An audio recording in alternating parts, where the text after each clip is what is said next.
খেতিটো ভালে হয়েছে, বিঘায় 25-30 মন হব। হলে কি হব, আমার যে খরচ হয়েছে আমার খেতি করা হিসাবে এই নুপুষায়। বজাৰত ধান নিলে এই 500-600 টাকা বেচিব লাগে, সেইকাৰণে আমাৰ বৰ বিপদ হৈ আছে। বেপাৰী নাই নেকি বজাৰত? বেপাৰী পোৱা নাযায়, বেচিবলৈ টান। আমি এতিয়া উপায় নোহোৱা হৈছোঁ। এতিয়া চৰকাৰক কৈ দিওঁ যে দামটো অলপ বঢ়াই দিয়ক, আমাৰ অলপ সহায় হওক। ধান ভালেই হৈছে, 25-30 মন হ'ব, কিন্তু বজাৰত দাম একেবাৰে কম। ধানৰ আপোনাৰ 500-600 টকা বেচিব লাগে, বেপাৰী নাই, বেপাৰী নাটনি হৈছে। বেপাৰী নাই, আকৌ আপোনাৰ গ্ৰাহকে কেইটামান ধানহে কিনিব, এতিয়া বেপাৰী নাই। আমাৰ ধান বেচিব নোৱাৰি, বজাৰত লৈ গ'লে আকৌ ৰিটাৰ্ণ লৈ আহিব লাগে। চৰকাৰক এটাই আহ্বান জনাইছোঁ, ধানৰ দামটো অকণ ভৰাব লাগে। এতিয়া ধান ভালেই হৈছে, ইমান খৰচা কৰি পেলাই, সাৰ আছে, হাল বোৱা আছে, এতিয়া বহুত টকা খৰচা হৈছে।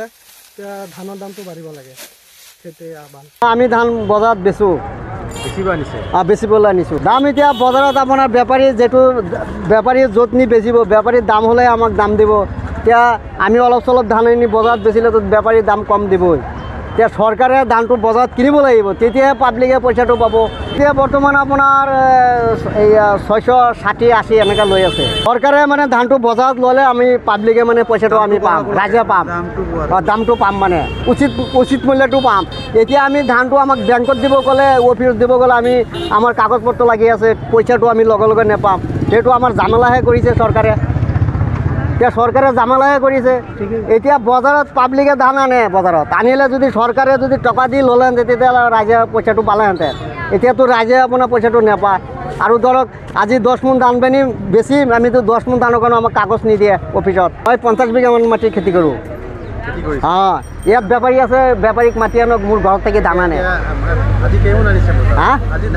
আজি মই 4 মোন আনিছোঁ। দাম যিটো এতিয়া মাৰ্কেটত যিটো আছে এইটো দিছে আৰু, কিন্তু বজাৰতো সকলো বস্তুৰ দামে বৃদ্ধি হৈছে। বৃদ্ধি হৈছে, ধানৰ দাম কমিছে। ধানৰ দাম কমিছে। খেতিটো ভালে হয়েছে, বিঘায় 25-30 মন হব। হলে কি হব, আমার যে খরচ হয়েছে আমার খেতি করা হিসাবে এই নুপুষায়।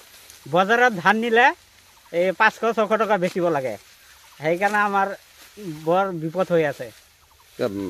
বেপাৰী নাই নেকি বজাৰত? বেপাৰী পোৱা নাযায়, বেচিবলৈ টান। আমি এতিয়া উপায় নোহোৱা হৈছোঁ। এতিয়া চৰকাৰক কৈ দিওঁ যে দামটো অলপ বঢ়াই দিয়ক, আমাৰ অলপ সহায় হওক। ধান ভালেই হৈছে, 25-30 মন হ'ব, কিন্তু বজাৰত দাম একেবাৰে কম। ধানৰ আপোনাৰ 500-600 টকা বেচিব লাগে, বেপাৰী নাই, বেপাৰী নাটনি হৈছে। বেপাৰী নাই, আকৌ আপোনাৰ গ্ৰাহকে কেইটামান ধানহে কিনিব, এতিয়া বেপাৰী নাই। আমাৰ ধান বেচিব নোৱাৰি, বজাৰত লৈ গ'লে আকৌ ৰিটাৰ্ণ লৈ আহিব লাগে। চৰকাৰক এটাই আহ্বান জনাইছোঁ, ধানৰ দামটো অকণ ভৰাব লাগে। এতিয়া ধান ভালেই হৈছে, ইমান খৰচা কৰি পেলাই, সাৰ আছে, হাল বোৱা আছে, এতিয়া বহুত টকা খৰচা হৈছে। এতিয়া ধানৰ দামটো বাঢ়িব লাগে, সেইটোৱে আহ্বান। আমি ধান বজাৰত বেচোঁ, বেচিবলৈ আনিছোঁ। দাম এতিয়া বজাৰত আপোনাৰ বেপাৰী য'ত নি বেচিব, বেপাৰীৰ দাম হ'লে আমাক দাম দিব। এতিয়া আমি অলপ চলপ ধান আনি বজাৰত বেচিলেতো বেপাৰীৰ দাম কম দিবই। এতিয়া চৰকাৰে ধানটো বজাৰত কিনিব লাগিব, তেতিয়াহে পাব্লিকে পইচাটো পাব। এতিয়া বৰ্তমান আপোনাৰ এই 660-80 এনেকৈ লৈ আছে। চৰকাৰে মানে ধানটো বজাৰত ল'লে আমি পাব্লিকে মানে পইচাটো আমি পাম, ৰাইজে পাম, দামটো পাম, মানে উচিত মূল্যটো পাম। এতিয়া আমি ধানটো আমাক বেংকত দিব গ'লে, অফিচত দিব গ'লে আমি আমাৰ কাগজ পত্ৰ লাগি আছে, পইচাটো আমি লগে লগে নেপাম। সেইটো আমাৰ জামেলাহে কৰিছে চৰকাৰে। এতিয়া চৰকাৰে জামেলাহে কৰিছে। এতিয়া বজাৰত পাব্লিকে ধান আনে, বজাৰত আনিলে যদি চৰকাৰে যদি টকা দি ল'লেহেঁতেন তেতিয়াহ'লে ৰাইজে পইচাটো পালেহেঁতেন। এতিয়াতো ৰাইজে আপোনাৰ পইচাটো নাপায়। আৰু ধৰক আজি 10 মোন ধান পানি বেছি, আমিতো 10 মোন ধানৰ কাৰণে আমাক কাগজ নিদিয়ে অফিচত। মই 50 বিঘামান মাটি খেতি কৰোঁ। অঁ, ইয়াত বেপাৰী আছে, বেপাৰীক মাতি আনক, মোৰ ঘৰত থাকি ধান আনে। আজি মই 4 মোন আনিছোঁ। দাম যিটো এতিয়া মাৰ্কেটত যিটো আছে এইটো দিছে আৰু, কিন্তু বজাৰতো সকলো বস্তুৰ দামে বৃদ্ধি হৈছে।